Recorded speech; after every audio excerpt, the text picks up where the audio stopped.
അർജുൻ ആയങ്കിയുടെ ജാമ്യം റദ്ദാക്കി. കോതമംഗലം മജിസ്ട്രേറ്റ് കോടതിയുടേതാണ് നടപടി.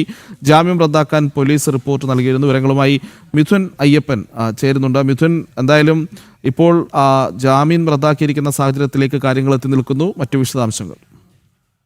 മെയ് 3 നടന്ന സംഭവമാണ്. അറസ്റ്റും അതിനെ തുടർന്നുണ്ടായ നടപടികളാണ് ഇപ്പോൾ വീണ്ടും അർജുൻ ആയങ്കി അഴിക്കുള്ളിലാകുന്നതിന്റെ ഒരു തുടർ സംഭവങ്ങളെല്ലാം തന്നെ ഈ മെയ് 3 നടന്നത്.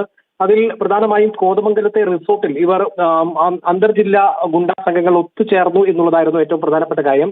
അത് ഒരു സംഘടിത ഗൂഢാലോചന, അതൊരു കുറ്റകൃത്യത്തിന് വേണ്ടിയിട്ടുള്ള ഒരു ഗൂഢാലോചന ആയിരുന്നു ആ റിസോർട്ട് കേന്ദ്രീകരിച്ച് നടന്നിരുന്നത് എന്നാണ് പോലീസ് പറയുന്നത്. ഇതുമായി ബന്ധപ്പെട്ട കേസിൽ അർജുൻ ആയിക്കെതിരെ കോതമംഗലം പോലീസ് സ്റ്റേഷനിൽ 2 കേസുകളും അതുപോലെ തന്നെ ആലുവ ഊന്നുകൽ സ്റ്റേഷനുകളിൽ ഓരോ കേസുകളുമാണ് ഉള്ളത്.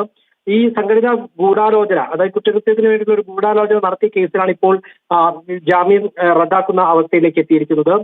ഈ ജാമ്യം റദ്ദാക്കണമെന്ന് ആവശ്യപ്പെട്ടുള്ള ഒരു പോലീസ് റിപ്പോർട്ട് കോതമംഗലം മജിസ്ട്രേറ്റ് കോടതിക്ക് സമർപ്പിച്ചിരുന്നു. അതിന്റെ ആ റിപ്പോർട്ട് കൂടി പരിഗണനയിലെടുത്തുകൊണ്ടാണ് ഇപ്പോൾ അർജുൻ ആയങ്കിയുടെ ജാമ്യം റദ്ദാക്കാനുള്ള നടപടിയിലേക്ക് നീങ്ങിയിരിക്കുന്നത്.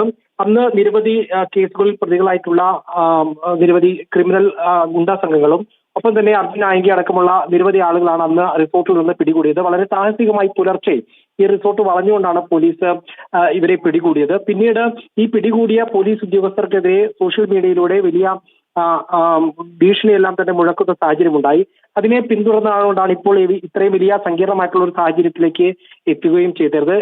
അതിന്റെ മൂല കാരണമായിട്ടുള്ള കേസിലേക്കാണ് ഇപ്പോൾ ജാമ്യം റദ്ദാക്കുന്ന നടപടിയിലേക്ക് കോതമംഗലം മജിസ്ട്രേറ്റ് കോടതി തീരുമാനമെടുത്തിരിക്കുന്നത്.